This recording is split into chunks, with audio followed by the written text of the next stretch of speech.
নমস্কার। আজ আমরা একত্রিত হয়েছি শুধু গল্পের জন্য। শুধু গল্পের জন্য চ্যানেলে আমরা হরর, সাসপেন্স, থ্রিলার, তান্ত্রিক ইত্যাদির গল্প শুনিয়ে থাকি। তন্ত্রমন্ত্র বা তান্ত্রিক গল্পের ক্ষেত্রে গল্পের আবহাওয়া তৈরির খাতিরে লেখক বা লেখিকা মাঝে মধ্যেই তন্ত্র, ঝাড়ফুঁক, কালা জাদু ইত্যাদির উল্লেখ করে থাকেন। টিম শুধু গল্পের জন্য কখনোই এই সমস্ত কুসংস্কারকে সমর্থন করে না। আমাদের শ্রোতাদের কাছে বিনীত অনুরোধ, আপনারাও খোলা মনে শুধুমাত্র গল্প শোনার আনন্দেই এই গল্পগুলি গ্রহণ করবেন। আজ আপনাদের শোনাবো এক তান্ত্রিকের গল্প। না, এই তান্ত্রিক যে সে তান্ত্রিক নয়। এই গল্প হলো রুদ্রনাথ তান্ত্রিকের, তার জীবনের। রুদ্রনাথ কে, কোথা থেকেই বা এসেছে, সব গল্পই ধীরে ধীরে উন্মোচিত হবে এই সিরিজে। গল্পের সূত্রধার এবং গল্প পাঠে আমি দেবাঞ্জন। আজ আপনাদের জন্য রয়েছে নিশি ও কানাভুলোর আতঙ্ক। গল্পটি শেষ অবধি শোনার অনুরোধ রইল।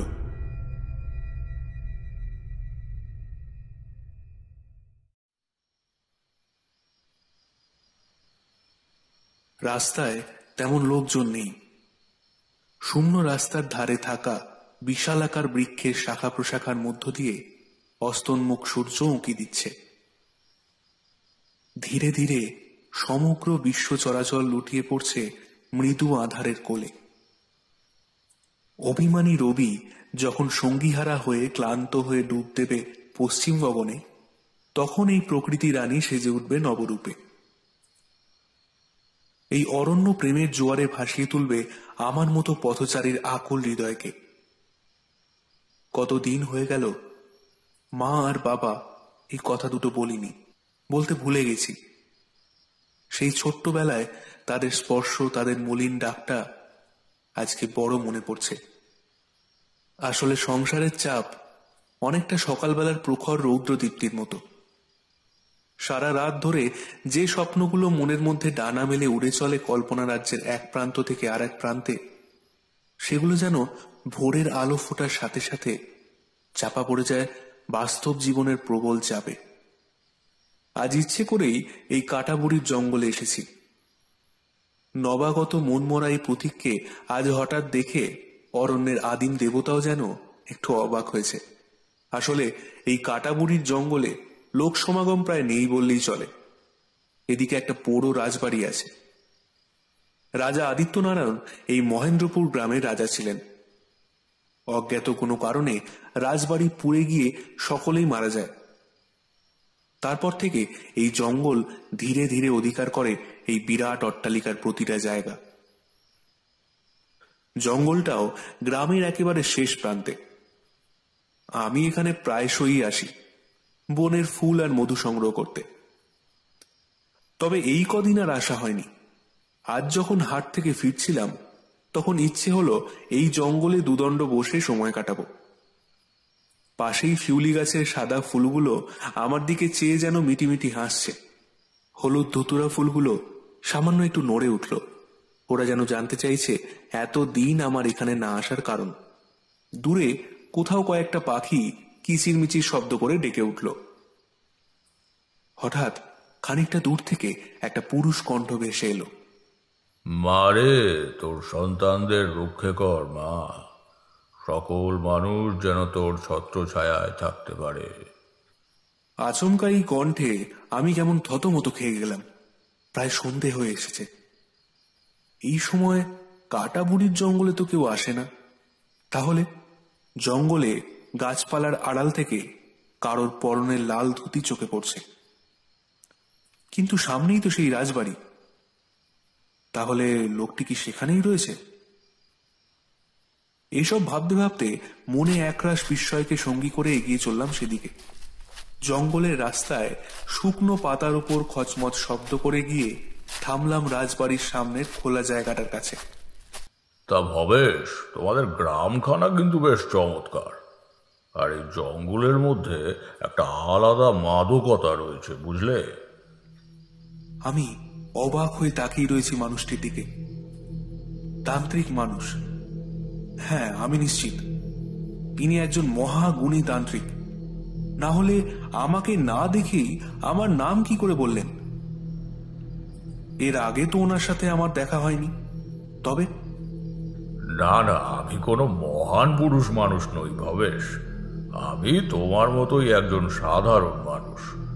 কেবল তুমি থাকো ছোট্ট সংসারের বাঁধনে, আর আমি থাকি এই জগৎ সংসারের বাঁধনে। বাবা, আপনি এই জঙ্গলে কবে এলেন? মানে আপনাকে তো এর আগে দেখিনি এখানে। আমি এসেছি আজ সকালেই। জীবনের অক্লান্ত পরিশ্রমে আমি এবার যথেষ্ট ক্লান্ত হয়ে পড়েছি। তাই এই স্বর্গ কাননেই আমি বেশ কিছুদিন কাটাতে চাই। তুমি চাইলে রোজ আসতে পারো আমার কাছে। দুজনে না হয় একটু সুখ দুঃখের গল্প করব, কি? হ্যাঁ। গোটা জঙ্গলে অদ্ভুত এক নিস্তব্ধতা। বন্য পাখির ডাক, বন্য ফুলের অপরূপ গন্ধের সাথে সাথে এই পুরুষের আগমন সত্যিই আমাকে মহেন্দ্রপুরের মৌন বাসিন্দা করে তুলেছে। অশ্বের গতিতে বেগবান হয়ে রয়েছে আমার হৃদয়। ওনার পরনে একটি লাল ধুতি, গলায় রুদ্রাক্ষের মালা, উন্মুক্ত প্রসারিত ললাটে রক্তিম বর্ণের চন্দন তিলক।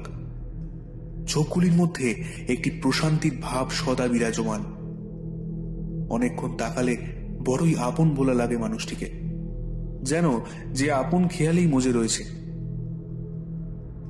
চুল লম্বা নয়, তাই জটার অস্তিত্ব নেই, তবে দাড়ি গোঁফ বেশ ঘন। ঘন দাড়ি গোঁফের মাঝে পুরু ঠোঁটে একটি পরিতৃপ্তির হাসি সদাই দৃষ্টিগোচর হয়। আমার দুটো হাত অচিরেই প্রণামের ভঙ্গিতে উঠে গেল তার সামনে। মনে ভক্তির জোয়ার এসে ভাসিয়ে দিল আমার সঞ্চিত মনোকষ্ট। বাবা, আপনার পরিচয়টা জানতে বড্ড ইচ্ছে করছে। উনি মৃদু হেসে বললেন, আমার নাম রুদ্রনাথ তান্ত্রিক। বাবা, আমি কালকেই আসবো বিকেলের দিকে। আজ তো রাত হতে চলল। ঘরে আবার আমার একরত্তি মেয়েটা আমার জন্য অপেক্ষা করছে। আমি না গেলে সে কিছুই খাবে না। বড্ড আহ্লাদি সে। আমি কিন্তু কাল নিশ্চয়ই আসবো বাবা। আচ্ছা, কাল এসো কিন্তু মনে করে। এতদিন পর এই জঙ্গলে আমার যেমন হঠাৎ আগমন হলো, তেমনি বিশেষ কিছু কথা না বলেই বেরিয়ে আসতে হলো আমাকে। তাই মনটা কেমন শীতল বাতাসের ছোঁয়ায় দুলে উঠল। আসলে এখনকার মানুষদের ঠিক চেনা যায় না। মুখের আড়ালেও যে একটা গিরগিটি শরীর থাকে তা আমি জানি, কিন্তু এই মানুষটা একদম আলাদা। কেন জানি না মনে হলো এই রুদ্রনাথ তান্ত্রিকের কাছে দুঃখনাশক বড়ি আছে, যা অমৃতের মতো কাজ দেয়। পরদিন বিকেলের দিকে রওনা দিলাম কাটাবুড়ির জঙ্গলের দিকে। টিপটিপ বৃষ্টি আরম্ভ হয় দুপুর থেকেই। বিকেলের দিকে বৃষ্টির মাত্রা একটু কমলো বটে, তবে একটা ঠান্ডা বাতাস মাঝে মাঝেই বয়ে এসে আমার চামড়ার মধ্যে হুল ফুটিয়ে চলে যাচ্ছে প্রকৃতির গোপন আস্তানায়। জঙ্গলের মধ্যে বেশ কিছু জায়গায় জল জমে আছে। গাছপালার পাতা থেকে বৃষ্টির জল চুইয়ে জমা জলের ওপর টপ টপ শব্দ করে এক অভিনব দৃশ্যের সূচনা করছে। মাঝে মাঝে মেঘের গর্জন বেশ শোনা যায়, যা দেখে ধারণা করা যায় যে বৃষ্টিটা একটু পরে হয়তো আবার হবে। আরো একটু ভেতরে যেতে, মানে সেই চেনা গণ্ডির ভেতরে ঢুকতেই রুদ্রনাথের কণ্ঠস্বর আমার শ্রবণ কক্ষে প্রবেশ করল। রাজবাড়ির সন্নিকটে যে বাগানখানা আছে, সেই বাগানের এক প্রান্তে একটি ছোট্ট কুটির বানিয়ে সেখানেই রয়েছেন রুদ্রনাথ। বাগানখানা অবশ্য আর আগের মতো নেই। এই বাগান দেহ রেখেছে অনেক বছর আগেই। বাগানের শোভা কিন্তু কালের আঘাতে বিন্দু মাত্র নষ্ট হয়নি।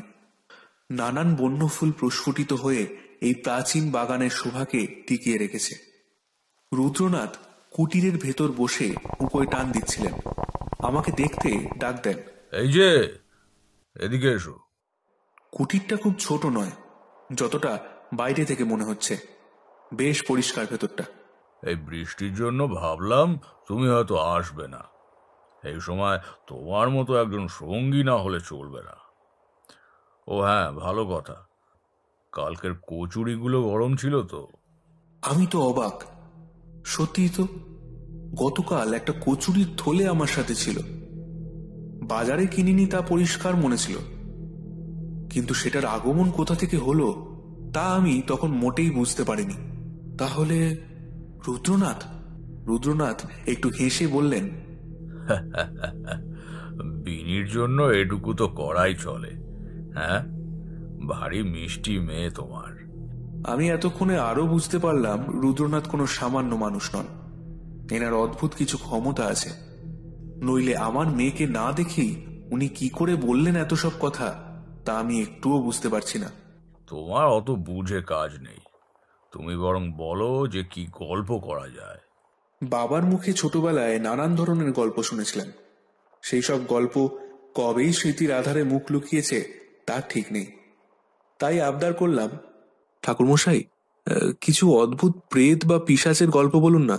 এই বৃষ্টির পরিবেশে এই গল্পই একদম সেরা হবে। রুদ্রনাথ সামান্য হেসে বললেন, তা বেশ বেশ, আমার জীবন এইরকমই অলৌকিক সত্য ঘটনায় ঠাসা, সেগুলোই শোনাবো তোমায়। তা সেবার বীরভূম জেলায় বোলপুরের নিকটবর্তী কঙ্কালীতলা গ্রামে আমি এসে পৌঁছেছিলাম। না, ঠিক পৌঁছায়নি, যেন কোনো ক্ষমতা আমাকে এনে ফেলেছিল সেই গ্রামে। দীর্ঘ পথ, তাই ক্লান্তি যেন আষ্টে পৃষ্ঠে জড়িয়ে ধরেছে আমার শরীরকে। গ্রামের আরো একটু ভিতরে গিয়ে একটা বড় বট গাছের নিচে একটু জিরিয়ে নেওয়ার জন্য বসলাম। পুটুলিটা পাশেই রেখে দিলাম, যদিও ওটার ভিতরে বিশেষ কিছু নেই।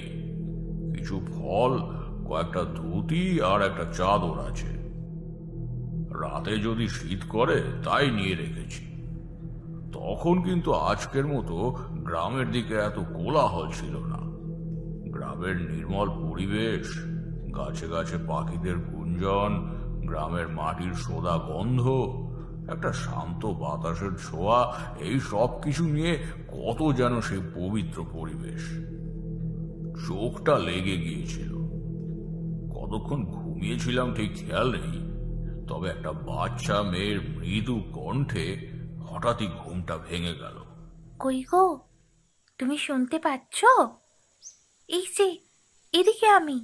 চোখ খুলে দেখি একটা বছর ৫-৬-এর ছোট্ট মেয়ে আমার সামনে দাঁড়িয়ে। পরনে গিন্নি গোছের একটা কাপড়, কেশরাশি কোমরের নিচ পর্যন্ত ঝুলছে। চোখে যেন অদ্ভুত এক শক্তি বিরাজ করছে মেয়েটির। তার দিকে চেয়ে আমি জিজ্ঞেস করলাম, কে খুকি তুমি? কোথায় থাকো? আমার নাম পদ্মা, আমি এই গ্রামেই থাকি। আচ্ছা, তুমি কি সাধু? আমি একটু হাসলাম, তারপর বললাম, না গো খুকি, আমি কোনো সাধু নই, আমি একটা সাধারণ মানুষ। তা পদ্মা, তোমার নামটি তো ভারী মিষ্টি। তোমার বাড়িতে কে কে থাকে গো? আমি একাই থাকি গো, আমার মা বাবা কেউ নেই। বুকটা যেন কেঁপে উঠল আমার। এতটুকু ফুলের মতো মেয়ে যার কিনা মা বাপ নেই, কোথা থেকে আসে এসব শাপভ্রষ্ট দেব শিশু? আমি পাশেই একটা জবা গাছের দিকে তাকিয়ে কথাগুলো ভাবছিলাম। হঠাৎ দেখলাম মেয়েটি বলে উঠল, এই না, এটা খেয়ে নাও। এত দূর থেকে এসেছ, নিশ্চয়ই ক্লান্ত হয়ে গেছো। চেয়ে দেখলাম মেয়েটির হাতে একখানি ছোট্ট বাটি, আর তাতে পায়েস রয়েছে। আমি অবাক হয়ে তাকিয়ে থাকলাম মেয়েটির কোমল মুখের দিকে। তুমি কি করে আনলে? একটু আগে তো দেখিনি এই বাটিখানা। মেয়েটি মৃদু হেসে বলল, অত কেন আর কিভাবে এনেছি এইসব প্রশ্নের উত্তর আমি দিতে পারবো না বাপু। তুমি ক্লান্ত আর খিদে নিশ্চয়ই পেয়েছে তোমার, তাই দিলাম। এখন চটপট খেয়ে নাও তো। মেয়ে বলে কি, এই যে দেখছি একেবারে মায়ের মতো শাসন করছে। যাই হোক, খিদের তাড়নায় আমি পুরোটাই খেয়ে ফেললাম। আর সত্যি বলছি, এমন পায়েস আমি এর আগে কোনোদিনও খাইনি। কি স্বাদ সেই পায়েসে, যেন অমৃত। এবার চলো, আমি আমার বাড়ির সামনে নিয়ে যাব তোমায়। এসো আমার সাথে। আমি মেয়েটিকে অনুসরণ করতে লাগলাম। আশেপাশের লোকজনেরা আমার দিকে তাকিয়ে আছে। সদ্য আগমনের হেতু আমার বিশেষ কোনো পথ পরিচিতি নেই। মেয়েটি যেদিকে যাচ্ছে সেদিক পানে চলতে লাগলাম। কিছুক্ষণ পর এসে পৌঁছালাম কঙ্কালীতলার প্রসিদ্ধ দুর্গা মন্দিরের সামনে। জানোই তো, বোলপুরের নিকটবর্তী কঙ্কালীতলা মন্দির বীরভূম, যা শক্তিপীঠের একটি হিসেবে বিখ্যাত। এখানেই মা দুর্গার কঙ্কাল পড়েছিল। জায়গাটি কোপাই নদীর তীরে অবস্থিত। সংস্কৃতে 51টি বর্ণমালার সাথে সংযুক্ত রয়েছে এই 51টি শক্তিপীঠ। এই মাটিতেই মায়ের কঙ্কাল পড়েছিল। বুঝতেই পারছো জায়গাটার পবিত্র শক্তি কতখানি। আমি মন্দিরের সামনে এসে দাঁড়ালাম। তবে সেই ছোট্ট মেয়েটি, মানে পদ্মা, আর সেখানে নেই। ভাবলাম, এই হলো শিশুদের মন, কখন কোন খেয়ালে মেতে ওঠে তা বোঝা বড়ই কঠিন। তা যাই হোক, মন্দিরের সামনের উঠোনে এসে বসলাম। এখানে দুদণ্ড সময় কাটালে মনের সব যন্ত্রণার উপশম হয়। বিকেলের পড়ন্ত রোদে চারপাশটা বেশ মনোমুগ্ধকর লাগছে। রুদ্রনাথ চোখ বুজে যেন সেই পবিত্র অনুভূতির রাজ্যে প্রবেশ করেছে। পেতে চাইছে আদ্যা শক্তির সান্নিধ্য। বলে উঠলাম, ঠাকুরমশাই, তারপর কি হলো বলুন। হ্যাঁ, ও হ্যাঁ হ্যাঁ হ্যাঁ, শোনো, তারপর কি হলো। সূর্য সেই সবে পশ্চিম দিগন্তে মুখ লুকোচ্ছে। পাখিদের দল নিজ নিজ বাসায় ফিরে যাচ্ছে। কেন জানি না, সেদিন সন্ধেটা নির্ধারিত সময়ের আগেই তার সাম্রাজ্য বিস্তার করতে শুরু করেছিল। ইতিমধ্যে বেশ কয়েকজন কিছুক্ষণ আগেই আমাকে প্রণাম করতে এসেছিল। কারণ জানোই তো, তখন সাধু সন্তদের সকলেই বেশ শ্রদ্ধা করত, কিন্তু আমি তাদের কাউকেই প্রণাম করতে দিইনি। স্বয়ং মা যেখানে বিরাজমান, সেখানে আমি নিতান্তই একটা তুচ্ছ মানুষ। তিনিই তো সবার রক্ষাকারী। কিছুক্ষণ পরেই হঠাৎ দেখলাম একটি বৃদ্ধ প্রায় কাঁদতে কাঁদতে দৌড়ে এসে লুটিয়ে পড়ল মাটির উপরে। কাঁদতে কাঁদতে সে বলল,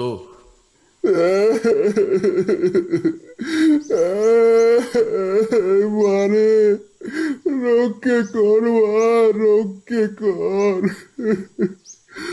আমি আর এই যে যন্ত্রণা সহ্য করতে পারছি না মা। আমাকে এই নরক যন্ত্রণা থেকে মুক্তি দে মা। আর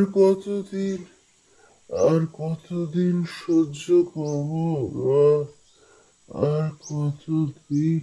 বলেই উনি যেন প্রায় অজ্ঞান হয়ে যাওয়ার উপক্রম। ব্যাপারটা এতটাই তাৎক্ষণিক ছিল যে আমার পুরোটা বুঝে উঠতেই বেশ খানিকটা সময় লেগে গেল। আমি ওনাকে দৌড়ে গিয়ে তুলে ধরলাম। ঘামে ভিজে গিয়েছেন একেবারে। চোখগুলো যেন জানান দিচ্ছে ভয়ঙ্কর কিছু একটা দেখার। আমি বৃদ্ধর চোখে মুখে জল দিলাম, একটু জলও খাওয়ালাম। ঠান্ডা জলের স্পর্শে সে যেন একটু স্থির হলো। একটু ধাতস্থ হতে আমি ওনাকে বললাম, দেখুন, আপনি একটু স্থির হন। এমন কি হয়েছে যে আপনি এতটা ভীত আর সন্ত্রস্ত হয়ে রয়েছেন? এদিকে উঠে আসুন, এখানে বসুন। মন্দিরের সামনের উঠোনটা এসে বসালাম। এই কর্মকাণ্ডে বেশ কিছু মানুষ এসে জড়ো হয়েছিল। চোখে তাদের বিশেষ কিছু প্রতিফলন লক্ষ্য করা গেল না ঠিকই, কিন্তু তারা জানে কি জন্য এই বৃদ্ধের আগমন হয়েছে। দেখুন, চোখের জল ফেলবেন না দয়া করে। মায়ের সামনে চোখের জল শোভা পায় না। বৃদ্ধ চোখের জল মুছল। কিছু একটা আতঙ্কের জন্য বড্ড ভয় পেয়ে আছে, সেটা বুঝতে পারলাম। মায়ের মন্দিরে আপনি বসে আছেন, ভয়ের কোনো কারণ নেই। আপনাকে দেখেই মনে হচ্ছে আপনি কোনো বিপদে আছেন। আমাকে নির্দ্বিধায় সবটা বলতে পারেন। আমার বেশভূষা দেখে আমার পরিচয় বিশেষ কেউ জানতে চায় না। এক্ষেত্রেও তার ব্যতিক্রম হলো না। বৃদ্ধ আর এই গ্রামেরও বেশ কিছু মানুষ জড়ো সড়ো হয়ে বসলো আমাকে ঘিরে। আমার দিকে তাকিয়ে বৃদ্ধ বলতে লাগলো, আগে বাবা, আমার নাম হরিপদ সামন্ত। আমি ওই পাশের গ্রামে থাকি। আমার 2 ছেলে আর 1 মেয়ে। বউটা মারা গেছে আজ থেকে অনেক বছর হলো গা। মেয়ে বিয়ে করে চলে গেছে শ্বশুর বাড়ি। আর 2 ছেলের মধ্যে এই বড় ছেলেটাকে কয়েকদিন হলো বিয়ে দিছি। আর ছোটটা তো আমার সাথে ওই চাষাবাদ করে।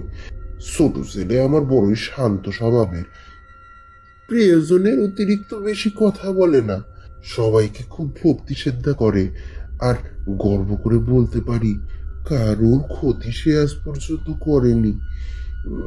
কিন্তু কিন্তু কিন্তু কি বলুন, দয়া করে কোনো কথা চেপে রাখবেন না, না হলে কিন্তু আমি আপনার কিছু সাহায্য করতে পারবো না। আপনি পারবেন ঠাকুরমশাই? আপনি আমার সাহায্য করতে পারবেন? আহা, আপনি খোলসা করে না বললে আমি কিভাবে আপনাকে সাহায্য করব বলুন। বৃদ্ধ একবার দূর পানে চেয়ে একটা ঢোক গিলে কেমন একটা ছড়া বলে উঠল। আয় আয় আয়, এদিক পানে আয়, খিদে যদি পায় হাড় চিবিয়ে খায়, সাইনামণি সাইনা রতন সাই কেবল রক্ত, এই আধারে মানব শরীর পাওয়া খুব শক্ত। এটা কি ছিল? এটাই তো সেই ছড়াটা যেটা ওই ওই পিশাচ বলে ওঠে। এইটা বলার মানে সে কোনো মানব শরীরকে ভক্ষণ করবে। সে বড় সাংঘাতিক বাবা, বড় সাংঘাতিক। পারবেনি, কেউ পারবেনি এই পিশাচের কর্মরোধ করতে। সে সে প্রতি অমাবস্যায় আসে বাবা। আর আর কাল ছিল সেই অমাবস্যা। সে এসেছিল, এসে আমার ছোট ছেলেটাকে। হরিপদ আবার কেঁদে উঠল। বুঝতে পারলাম পুত্রহারা বাবার এই কষ্ট। প্রতিজ্ঞা করলাম এই পিশাচ যেই হোক না কেন বিনাশ তার নিশ্চিত। মায়ের দালানে পতিত হওয়া এক পুত্রহারা বাপের চোখের জলের দাম দিতেই হবে সেই নরখাদককে। আমি জিজ্ঞেস করলাম, সেই পিশাচকে কেউ দেখেনি? আপনি দেখেননি কোনোদিন? বৃদ্ধ চোখের জল মুছতে মুছতে না সূচক ঘাড় নাড়ায়। কিন্তু ওর বিষয়ে ঠিকভাবে না জানলে আমি তো ঠিক বুঝতে পারবো না যে ওর ক্ষমতা কতটা, আর কেনই বা ওই পিশাচ এই ছড়া বলে। এর কি কোনো অতীত আছে? আগে বাবা, এ বিষয়ে তো আমি ঠিক জানি না। তবে তবে আমাদের গ্রামে এক বুড়ি আছে, সেই গ্রামের অনেক পুরনো বাসিন্দা। তার বয়স যে কত তা কেউ জানে না। তবে আমার মনে হয় বাবা, উনি সঠিক না হলেও অন্তত কিছুটা ধারণা দিতে পারবেন। মায়ের উদ্দেশ্যে প্রণাম জানিয়ে চলতে লাগলাম। মিনিট 20 হাঁটা পথ। বেশ তাড়াতাড়ি পৌঁছে গেলাম গ্রামে। গ্রামে পৌঁছানো মাত্র আমার মনের একটা অস্বস্তি ভাব বেশ ভালোভাবে মাথা চাড়া দিয়ে উঠল। গুরুর দেওয়া এই বিশেষ ক্ষমতাটি আমার প্রায় সর্বক্ষেত্রেই নির্ভুল প্রমাণিত হয়। তাই সেই পিশাচের উপস্থিতি আমি গ্রামে ঢুকেই টের পেলাম। বলছি ঠাকুর মশাই, রাত তো হতে চললো, আর বাইরে থেকে কাজ নেই। আপনি বরং আজ রাতটা আমার বাড়িতেই কাটিয়ে নিন। কাল সকালে আমি বরং আপনাকে সেই বুড়ির কাছে নিয়ে যাব। আমি ভাবলাম কথাটা মন্দ বলেনি হরিপদ। এই রাতের দিকে গ্রামে বেশ ঠান্ডা পড়ে, আর তাছাড়া পথে সাপখোপেরও ভয় রয়েছে। এমনিতেই হরিপদ শারীরিক আর মানসিকভাবে বেশ ক্লান্ত, তাই আর বেশি কথা বাড়িয়ে লাভ নেই। ওর কথায় ওদের বাড়িতেই আজ রাতটা কাটানোর সিদ্ধান্ত নিলাম। সবাই বেশ ভয়ে ভয়ে রাত কাটিয়েছিল এতদিন। আজকে যেন তারা একটু নিজেদের নিরাপদ মনে করছে। রাতে খাবার খাওয়া হয়ে গেলে আমার জন্য নির্দিষ্ট করা ঘরে শুতে গেলাম। গোটা গ্রাম তখন ধীরে ধীরে ভয়কে বুকে আঁকড়ে ঘুমের দেশে পাড়ি দিয়েছে। রাত তখন কটা হবে ঠিক খেয়াল নেই, হঠাৎই ঘুমটা ভেঙে গেল। দেখলাম বাইরে বৃষ্টি শুরু হয়েছে। সম্ভবত জানালার কোনো একটা অংশ ফাঁকা ছিল, তাই হয়তো সেই জায়গা দিয়ে একটা ঠান্ডা হিমেল স্রোত ভেতরে আসছে। আমি কম্বলটা গায়ে মাথায় ভালো করে জড়িয়ে নিলাম, কিন্তু একটা মৃদু আওয়াজ যেন কানে ভেসে আসছে। আওয়াজটা কোনো একটা সুর, কেউ যেন সুরে সুরে কিছু কথা বলছে। মাথা থেকে কম্বলটা নামালাম, আর যা শুনলাম তাতে আমি রীতিমতো চমকে গেলাম। কোনো এক মহিলা খ্যাড় খ্যাড়ে গলায় সুর করে একটা ছড়া বলছে। হ্যাঁ, হরিপদর বলা সেই ছড়া। রক্ত এই আধারেও মানব শরীর, পা খুব শক্ত। একটা অজানা আতঙ্কে বুকটা মোচড় দিয়ে উঠল। গায়ে একটা চাদর জড়িয়ে বাইরে বেরোলাম। বেরোতেই একরাশ আধার যেন তেড়ে এলো আমার দিকে, বিদ্ধ করলো আমার চারি প্রাঙ্গণকে। আমার ঘরটার সামনেই হ্যারিকেনটা ছিল। সলতেটা একটু বাড়াতেই একটা হলুদ আলোর বলয় সৃষ্টি হলো আমার চারপাশে। সদর দরজা খুলে বাইরে বেরোলাম। সমস্ত গ্রাম তখন গভীর ঘুমে নিমগ্ন। কোনো এক মায়া বল যেন তাদের শত শত বছর ধরে ঘুম পাড়িয়ে রেখেছে। আমি ধীরে ধীরে বাইরে বেরিয়ে এলাম। বাইরে তখনও বৃষ্টি পড়েই চলেছে, তবে তার মাত্রা অনেক কম। কিছুটা দূরে একটা মহিলার অবয়ব ফুটে উঠল। মৃদু কম্পমান সেই অবয়ব যেন কেবল ভেসে রয়েছে আর আমাকেই দেখছে, কেবলই দেখছে। কে কে ওখানে? আমি দৃঢ় কণ্ঠে জিজ্ঞেস করলাম। একটু কাছে এগিয়ে গেলাম। আমি যত ওই নারী অবয়বকে দেখে এগোচ্ছি, দূরত্ব কমার বদলে যেন আগের মতো একই আছে। সেই যে দাঁড়িয়ে আছে ওখানে, এক পাও সেখান থেকে নড়েনি। এদিকে আমি তো ঘেমে নে একাকার। পেছনে তাকিয়ে দেখলাম হরিপদর ঘরটা থেকে বেশ খানিকটা এগিয়ে চলে এসেছি, কিন্তু দূরত্ব তো সেই একই আছে। আমি এবার দাঁড়ালাম। কতক্ষণ দাঁড়িয়ে আছি হিসেব নেই, তবে হঠাৎ শুনতে পেলাম সেই ছড়া। আয় আয় আয়, এদিক পানি আয়, খিদে যদি পায় হাড় চেপে খায়। চাই না মনে, চাই না রতন, চাই কেবল রক্ত। এই আধারেও মানব শরীর, পা খুব শক্ত। এমন সময় একটা ব্যাপার ঘটে গেল। আমি এখন আমার সামনে চারটে, না না না, ঠিক 5টা নাকি 6টা একাধিক পথ দেখতে পাচ্ছি। আর সবকটা পথের শেষেই সেই অবয়ব 4 হাত পায়ে দাঁড়িয়ে আছে। সামনের দিকে চুলগুলো নেমে আছে, তাই মুখ দেখা যাচ্ছে না। কিন্তু এতগুলো রাস্তা কিভাবে হলো ওখানে? আমি কি তবে পথ ভুল করলাম? এদিকে আসার তো ওই একটাই পথ। চারপাশের পরিবেশটা যেন ভয়ানক ঠান্ডা হয়ে গিয়েছে। মৃদু কম্পমান হ্যারিকেনের আলোয় সামনে থাকা অশরীরীকে আরো ভয়ানক লাগছে। তারপর এই সম্পূর্ণ ব্যাপারটা আমার মাথায় এলো। এটা কিসের উপদ্রব তা বেশ বুঝতে পারলাম। বইতেটা কানে জড়ালাম, গুরুমন্ত্র জপ শুরু করলাম। বেশ খানিক পর চোখ খুললাম।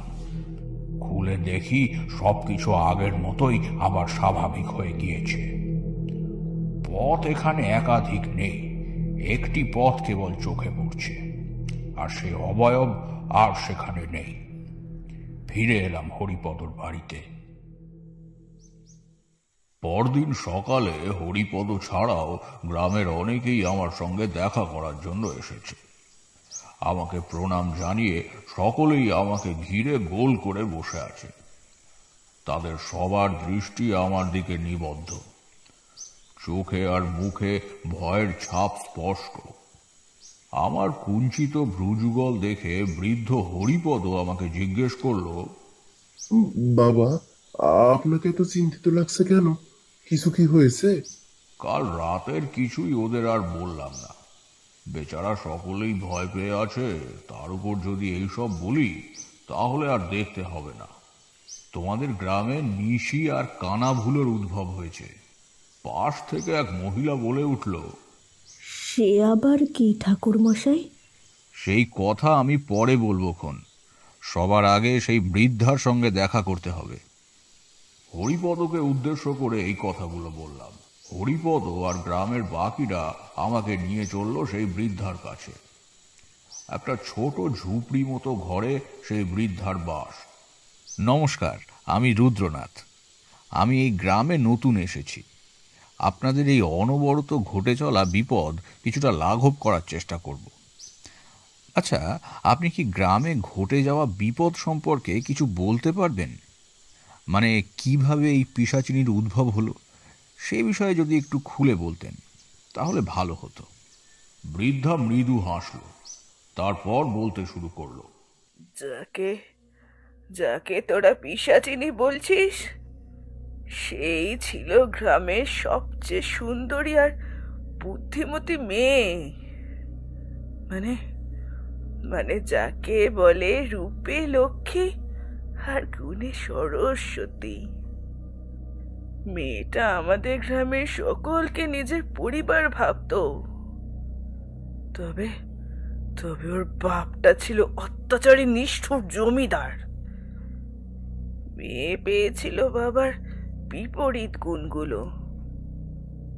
যারা খাজনা দিতে পারত না তাদেরকে লুকিয়ে তার বাবার গোপন অর্থ ভাণ্ডার থেকে মুদ্রা দিত। গোটা গ্রামের মানুষদের পরনের জামা কাপড় আর তাদের অন্ন সংস্থান করে দিত ওই ওই এক সত্যি মেয়ে। মেয়েটার সঙ্গে তার সৎ বোনও থাকতো। হ্যাঁ, ওর বাবা দুটো বিয়ে করেছিল। দ্বিতীয় পক্ষের একটি ছোট মেয়ে ছিল। সেও তার দিদির মতোই বেশ নরম মনের মানুষ ছিল। দুই বেটি মিলে গ্রামের সকলকে খুব ভালোবাসতো। দিদি বিপদে পড়লে বোন ঠিক বুদ্ধি করে তাকে বিপদ মুক্ত করত। অপরদিকে বোন বিপদে পড়লে দিদি একেবারে ঝাঁপিয়ে পড়ত। গ্রামবাসী জমিদারকে যেমন ঘেন্না করত, তেমনি এই দুই মেয়েকে ভালোবাসত খুব। এতটা বলে বৃদ্ধা একটু থামল। দূরের নিবিড় জঙ্গলের দিকে তাকিয়ে রয়েছেন তিনি। তারপরই আবার বলে উঠল, কিন্তু নিয়তি যে কত নিষ্ঠুর এক খেলা সেদিন দেখিয়েছিল, সেটা সেদিনে গ্রামের সকলেই কেবল মুখ বুজে সহ্য করেছিল। কেউ কিচ্ছু করতে পারেনি। অত্যাচারী জমিদার তার ঔদ্ধত্যের চরমতম জায়গায় পৌঁছে গিয়েছিল। জমিদারে হাজার বারণ হাজারো নিপীড়ন করার পরেও তার কথা না শোনায় রেগে গিয়ে সবার সামনে তার দুই মেয়ের গায়ে আগুন লাগিয়ে দেয়। এতটা নিষ্ঠুর যে কেউ হতে পারে তা এর আগে কেউ দেখেনি। মরণ আর্তনাদ করতে করতে সেই মেয়ে বলে যায় জমিদারকে উদ্দেশ্য করে, আমি এই আগুনকে সাক্ষী রেখে বলে যাচ্ছি, যেভাবে আগুন আমার সারা শরীরে গ্রাস করছে, ঠিক সেভাবে সেই ক্ষুধাতে, সেই আক্রোশে আমি একদিন ফিরে আসব, ধ্বংস করব গোটা গ্রামকে। ওরা কেউ এলো না। কেন এলো না আমাদের বাচ্চাদের? কি দোষ আমাদের? ভক্ষণ করব সকলকে, কেউ রেহাই পাবে না। বৃদ্ধার কথা শুনে আমি সমস্ত বিষয় কি বা কোন পর্যায়ে আছে তা পরিষ্কার বুঝতে পারলাম। আচ্ছা, অনেক ধন্যবাদ আপনাকে। কথাটা বলেই পরক্ষণেই বৃদ্ধার কপালের দিকে চোখ যেতেই অবাক হয়ে গেলাম। এর বয়স যে কত তা আমি বলতে পারবো না, কিন্তু এই বৃদ্ধা কোনো সাধারণ মানুষ নন। এনার মৃত্যুর কোনো যোগই নেই। তুমি তো দেখলে, আমি কারোর কপাল দেখলেই বলে দিতে পারি তার সবকিছু। যে কোনো কারোর মন পড়ার ক্ষমতাও আমার আছে। কিন্তু সেদিন আমি সত্যি অবাক হয়ে গেলাম। বৃদ্ধার মৃত্যু যোগ আগামী 100 বছরেও নেই। কি অদ্ভুত! হরিপদর বাড়ি যখন ফিরি তখন দুপুর।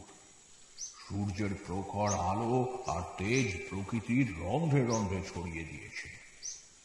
হরিপদ জিজ্ঞেস করল, তা কি বুঝলেন ঠাকুর মশাই? ব্যাপার খুব গুরুতর হরিপদ। 2টি অশরীরীর উদ্ভব হয়েছে এখানে।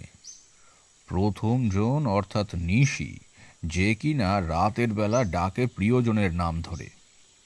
এরা 2 বারের বেশি ডাকতে পারে না, কিন্তু এক্ষেত্রে নিশি একটি ছড়া বলছে। বড় অদ্ভুত ব্যাপার, আর তাতেই আকৃষ্ট হচ্ছে সকলে। এরপর আসছে কানা ভুলো, যে কিনা দিক ভুলিয়ে দেয়। দিক ভুল করে মানুষ ওর দিকে যাবেই, আর তারপর কানা ভুলো তাকে তার শিকারে পরিণত করে। এদের সহজে মেরে ফেলা যাবে না। কোনো ইচ্ছে আর প্রবল আক্রোশে যে মারা গেছে, সে তার মৃত্যুর পর অনেক শক্তিশালী হয়ে ওঠে।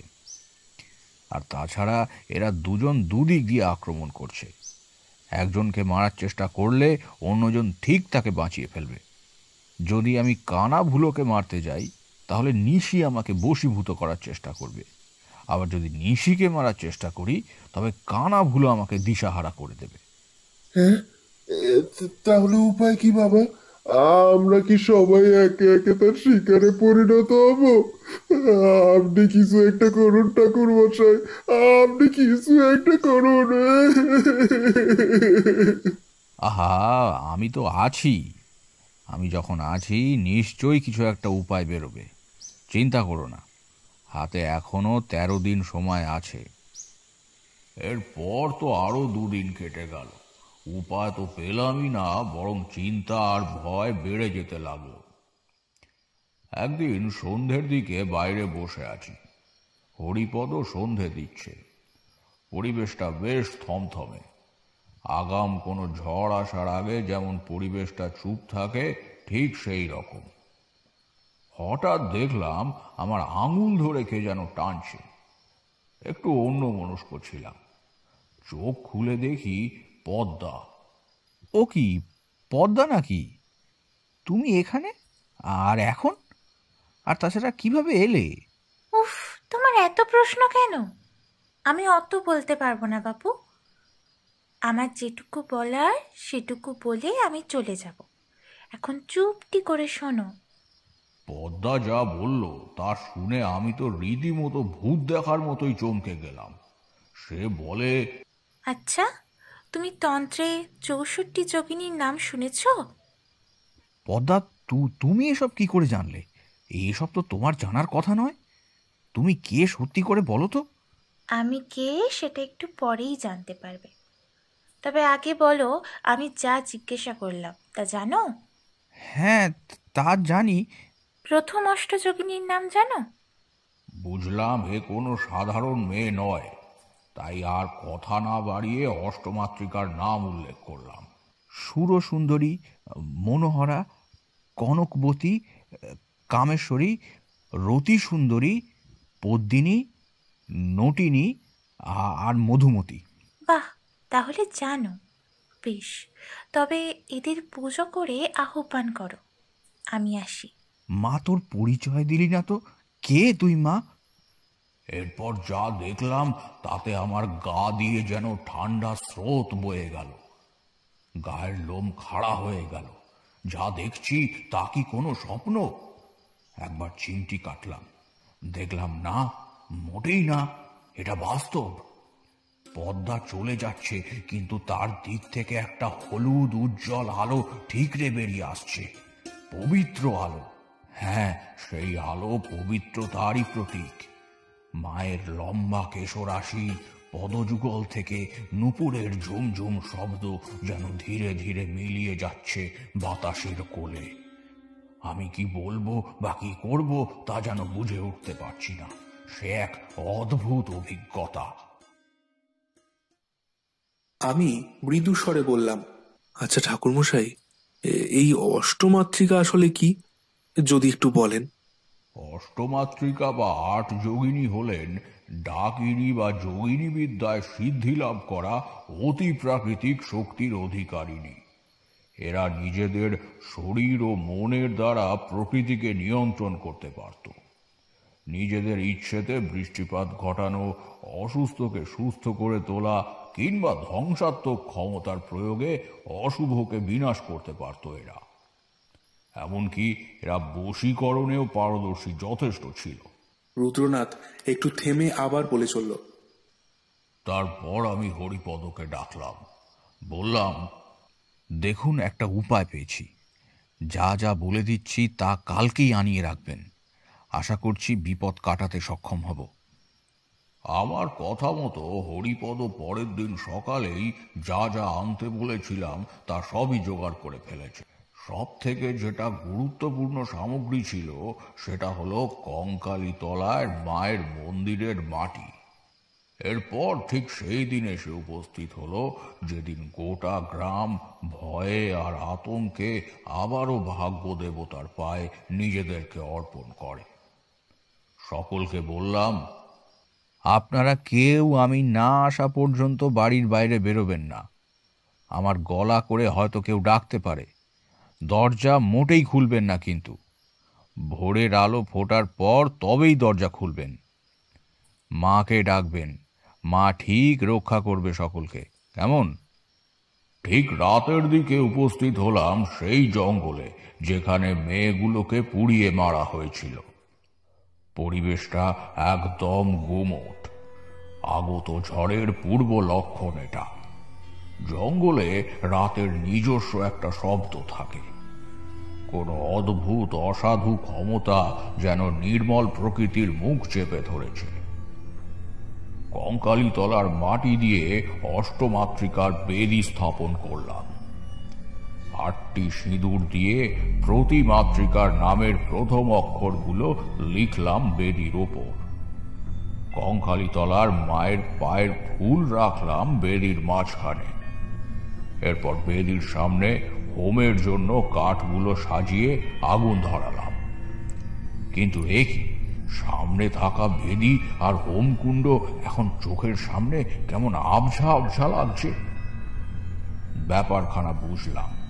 ইষ্টমন্ত্র জপ শুরু করার সাথে সাথেই দেখলাম আবার আগের মতোই সব স্পষ্ট দেখতে পাচ্ছি। আগুন ধরালাম। 8টি তেঁতুল পাতা, 8টি ফল আর একটি শোল মাছ আগুনে আহুতি দিলাম। তারপর যেন বুঝতে পারলাম বেদিটা হঠাৎ কেঁপে উঠল। বেদি থেকে মাত্র হাত পাঁচেক দূরে দেখলাম 4 হাত পায়ে সেই মেয়েটি অনেকটা উবু হয়ে আছে, আর তার পেছনে দাঁড়িয়ে আছে একটি ঘন কালো মূর্তি। মুখটা দূর দূর করছে ঠিকই, কিন্তু ভয়টাকে বিশেষ প্রশ্রয় দিলাম না। চোখ বুঝে এক মনে মা আদ্যা শক্তি আর আমার গুরুকে ডাকতে থাকলাম।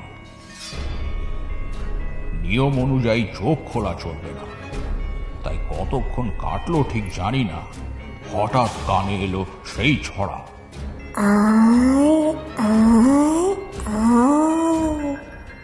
বিপদ আসন্ন প্রায়। মনের সব শক্তি একত্রিত করে ডাকতে থাকলাম মাকে। পিশাচিনীর ক্রূর হাসি শুনতে পেলাম, কিন্তু হঠাৎ সেই হাসি থেমে গেল। থেমে গিয়ে প্রবল আর্তনাদ শুরু হল। কান ফাটানো চিৎকার শোনা গেল। পাতার কেবল ফচফচ শব্দ আর প্রবল এক উত্তাপ অনুভব করলাম। সেই উত্তাপ যেন পুড়িয়ে ধ্বংস করে দেবে সবকিছুকে। আবার পরক্ষণেই দমকা বাতাস বইতে শুরু করলো, যেন যেন উড়িয়ে নিয়ে যাবে সবকিছুকে। বিরাট বিদ্যুৎ গর্জন শোনা যাচ্ছে, কান যেন ঝালা ফালা করে দেবে সেই আওয়াজ। তারপর হঠাৎ সব শান্ত হয়ে গেল। এতক্ষণ যে অস্বস্তি আর আতঙ্ক অনুভব করছিলাম সেটা যেন আর মনে হচ্ছে না। কানের সামনে কে যেন বলে উঠল, চোখ খুলে দেখো। আরো একটু বিস্মিত হওয়ার পালা এবার। এত কিছু হওয়ার পরেও হোমের আগুন নেভেনি।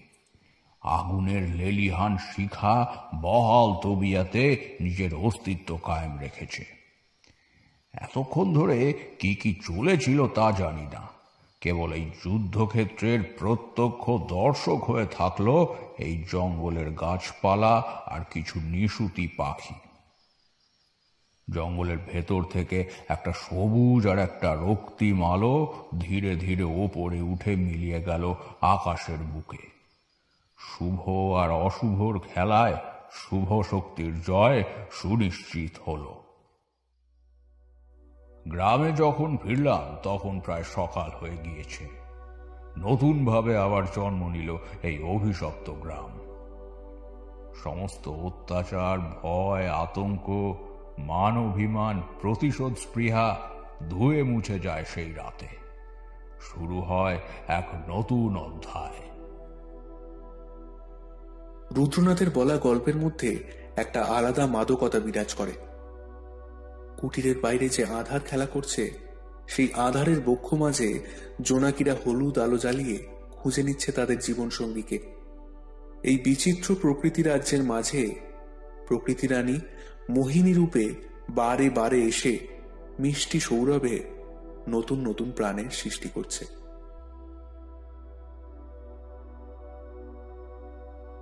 শেষ হলো আজকের গল্প নিশি ও কানাভুলোর আতঙ্ক।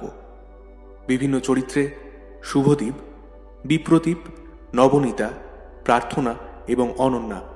পরিচালনা, প্রযোজনা এবং আবহে বিপুল। Poster design Krishnendu.